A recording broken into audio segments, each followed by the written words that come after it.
इस वीडियो में हम देखेंगे बैक्टीरियल डिजीज़ के बारे में, जो कि बहुत ही इम्पोर्टेंट है और इम्पोर्टेंट डिजीज़ बैक्टीरिया से होने वाले हैं उनको देखेंगे, उनके काज को देखेंगे और उनके क्योर एंड सिम्टम को देखेंगे, जो इम्पोर्टेंट है आपके पीजीटी एंड नीट एग्जाम्स के लिए। तो पहले देख लेते हैं कि बैक्टीरिया क्या है। Bacteria are single celled organism होता है। बैक्टीरिया क्या होते हैं? सिंगल सेल्ड ऑर्गेनिज्म होते हैं।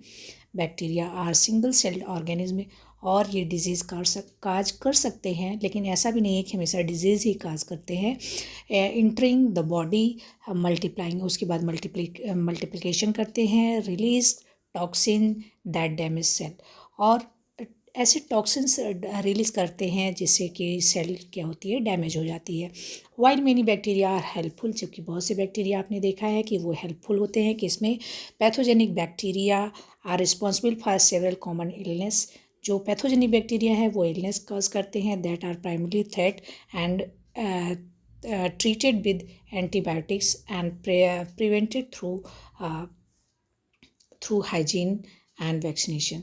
तो इनको अगर इलनेस हो जाता है तो हाइजीन से, वैक्सीनेशन से इनको प्रिवेंट किया जा सकता है एंटीबायोटिक्स वगैरह देकर।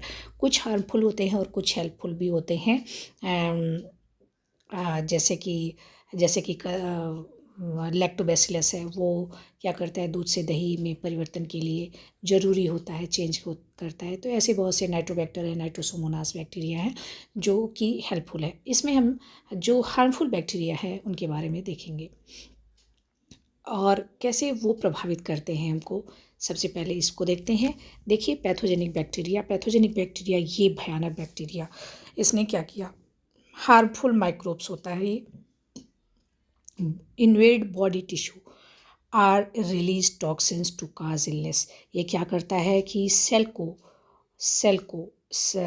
को क्या करता है, इस पर आक्रमण कर देता है और रिलीज़ करता है टॉक्सिन, जिससे ये जो सेल होती है वो रप्चर हो जाती है और बीमार हो जाती है।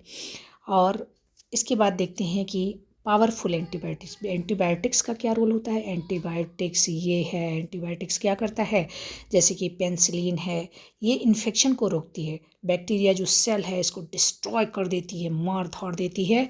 वॉल ऑफ इसकी जो वॉल्स है इसको डिस्ट्रॉय करेगी तो ये क्या हो जाएगा, ग्रोथ इसका रुक जाएगा और मल्टीप्लिकेशन भी नहीं कर पाएंगे। इसलिए इस तरह से एंटीबायोटिक्स काम करती है।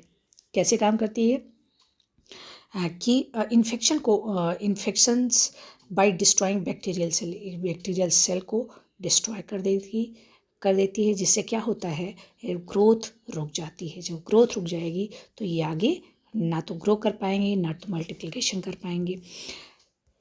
और बैक्टीरियल इन्फेक्शन को रोकने की आज सबसे इम्पॉर्टेंट क्या है कि क्या करना चाहिए। Most infections are avoidable through hand wash ज़रूर करना चाहिए, बार बार करना चाहिए, अच्छे से करना चाहिए। वैक्सीनेटेड होना चाहिए, वैक्सीन समय लगे हुए होने चाहिए। एंड कुकिंग फूड जो फूड है उसको अच्छे से पकाना चाहिए, ढक के पकाना चाहिए, साफ़ सुथरा बर्तन में पकाना चाहिए, हैंड वॉश रखना चाहिए। आसपास सफाई रखने से भी हम इसको रोक सकते हैं, बैक्टीरियल इन्फेक्शन को। अब हम बात करते हैं कॉमन बैक्टीरियल डिजीज़ की। तो डिजीज़ का देखिए, ये है ट्यूबरकुलोसिस किसको प्रभावित कर रहा है, ये ट्यूबरकुलोसिस लंग्स को प्रभावित कर रहा है।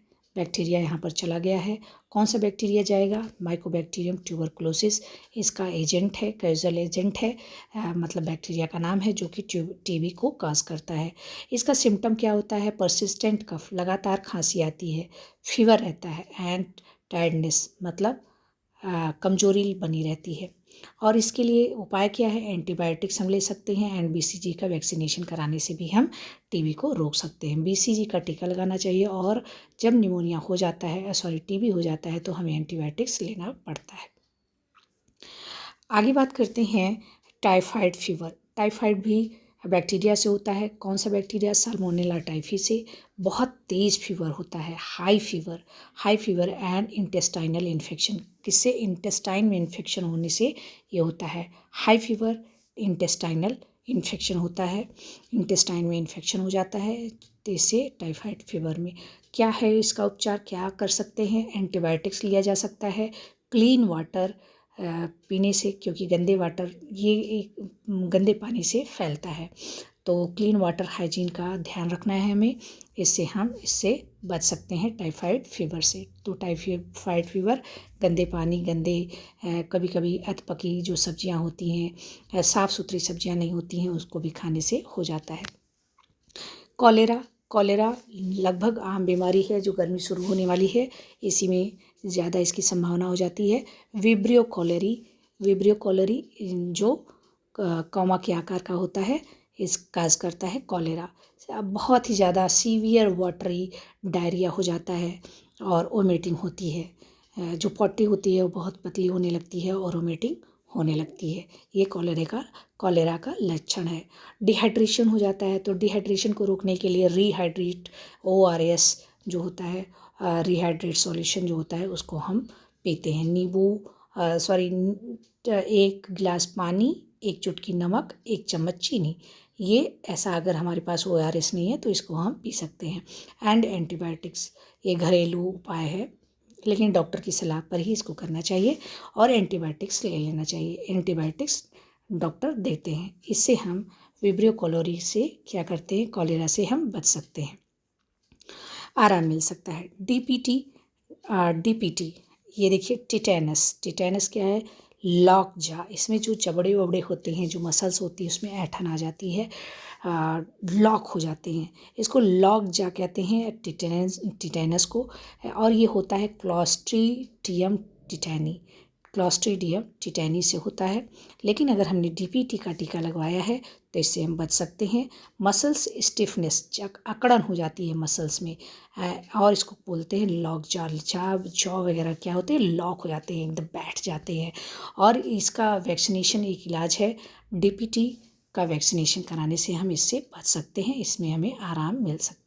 इस तरह से SSC में, SSB में, रेलवे में, जहाँ पर भी बैक्टीरियल, PGT में, नीट में, जहाँ पर भी इम्पोर्टेंट ये बैक्टीरियल डिजीज़ और उसके काज आते हैं, कभी कभी हम कंफ्यूज होते हैं कि कौन सा, जैसे TB है तो TB में कौन सा, कहाँ आपका अंग प्रभावित होता है, ये पूछ लिया जाता है।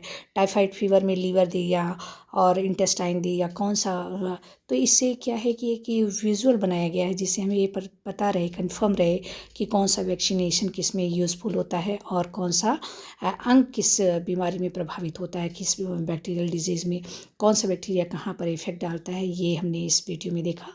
अगले वीडियो में हम प्रोटोजोन्स डिजीज़ लेकर आएंगे। तब तक आप पढ़ते रहिए, हंसते रहिए, मुस्कुराते रहिए। Thank you. जय हिंद।